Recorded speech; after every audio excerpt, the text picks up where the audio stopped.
നമസ്കാരം, news prime മലയാളത്തിലേക്ക് സ്വാഗതം. ഇന്ത്യ രാജ്യത്ത് ഏത് ഉന്നത തസ്തികയിൽ ഇരിക്കുന്ന വ്യക്തിയായിരുന്നാലും മോദിക്കെതിരെയോ മോദി ഏറ്റവും കൂടുതൽ പരിപാലിക്കുന്ന കോർപ്പറേറ്റ് ലോബികൾക്കെതിരെയോ ഏതെങ്കിലും രീതിയിൽ തെളിവുകളോ ഭരണഘടനാ വിരുദ്ധമായി അവർ ചെയ്യുന്നു എന്ന് വിശ്വസിക്കപ്പെടുന്ന നടപടിക്രമങ്ങളെയോ ഉയർത്തിപ്പിടിച്ചാൽ അവരുടെ ജീവന് ഭീഷണിയാണ്. അവർക്ക് വല്ലാത്ത വീർപ്പുമുട്ടൽ തന്നെയായിരിക്കുമെന്നുള്ളത് നേരത്തെ തന്നെ ഉപരാഷ്ട്രപതി ജഗദീപ് ധൻഖറിൻ്റെ ഉദാഹരണ സഹിതം ഈ രാജ്യം സാക്ഷ്യം വഹിച്ചതാണ്. റിസർവ് ബാങ്ക് ഗവർണറായിരുന്ന രഘുറാം രാജൻ എത്രത്തോളം ഭീഷണികൾ നേരിട്ടിരുന്നു എന്നുള്ളത് അദ്ദേഹം തുറന്നു പറഞ്ഞിട്ടുണ്ട്. അദ്ദേഹം പല കാര്യങ്ങൾ വളരെ വ്യക്തമായി തന്നെ വിസ്തരിച്ചിട്ടുമുണ്ട്. ഇപ്പോഴത്തെ റിസർവ് ബാങ്ക് ഗവർണർക്കും പല രീതിയിലുള്ള ഭീഷണിയും ഊമക്കത്തും ലഭിച്ചുകൊണ്ടിരിക്കുന്ന സാഹചര്യമാണ്.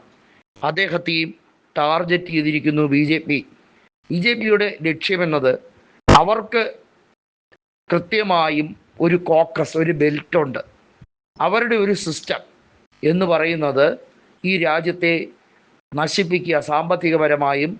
അതുപോലെ 60 വർഷത്തിലേറെ കാലം ഈ കോൺഗ്രസ് ഭരിച്ച് കൃത്യമായ ദിശയിലേക്ക് ഈ രാജ്യത്തെ കൊണ്ടുപോയി പടിപടിയായി ഘട്ടം ഘട്ടമായി വികസനം കൊണ്ടുവരുന്ന രീതികളെ പരിപൂർണമായി തകർക്കുക, പബ്ലിക് സെക്ടറുകളെ മൊത്തത്തിൽ നശിപ്പിക്കുക, LIC പോലുള്ള സെക്ടറുകളെ പരിപൂർണമായി സ്വകാര്യവൽക്കരിക്കാൻ വേണ്ടിയുള്ള നീക്കങ്ങൾ നാലുപാടും നടക്കുന്നു.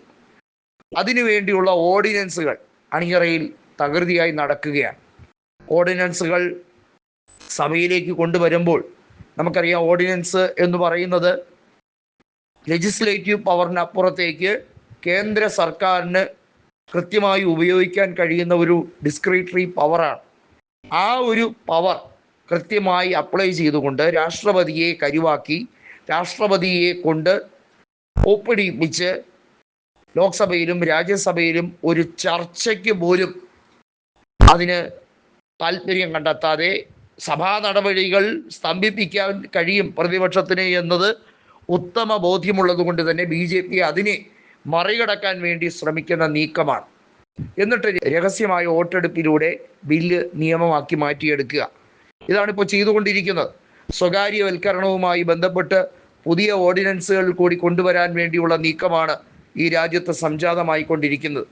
അതിലൊന്ന് റെയിൽവേ പരിപൂർണമായി ഘട്ടം ഘട്ടമായി സ്വകാര്യവൽക്കരിക്കാൻ വേണ്ടിയുള്ള നീക്കം.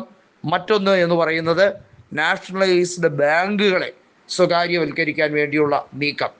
നമുക്കറിയാം, സെബിയുടെ ചെയർപേഴ്സണായി മാധവി പുരിബുജ് വന്നത് പ്രൈവറ്റ് മേഖലയിൽ നിന്നാണ്. ഇന്ത്യയിൽ ആദ്യമായാണ് അങ്ങനെ ഒരു സംവിധാനം കൊണ്ടുവരുന്നത്. അതായത് സ്റ്റോക്ക് എക്സ്ചേഞ്ച് ബ്യൂറോയെ വരെ മൊത്തത്തിൽ അവരുടെ വരുതിയിലാക്കാൻ, അധികാരം ഭാവിയിൽ നഷ്ടപ്പെട്ടാൽ പോലും ഇന്ത്യൻ ധന രീതികളെ ഒരു രീതിയിലും മാറ്റിമറിക്കാനോ ജനോപകാരപ്രദമാകാനോ സാധ്യതയില്ലാത്ത വിധത്തിൽ കോർപ്പറേറ്റ് നയങ്ങൾ അടിച്ചേൽപ്പിക്കാൻ വേണ്ടിയുള്ള ഓർഡിനൻസുകളാണ് അണിയറയിൽ തയ്യാറാക്കിക്കൊണ്ടിരിക്കുന്നത്.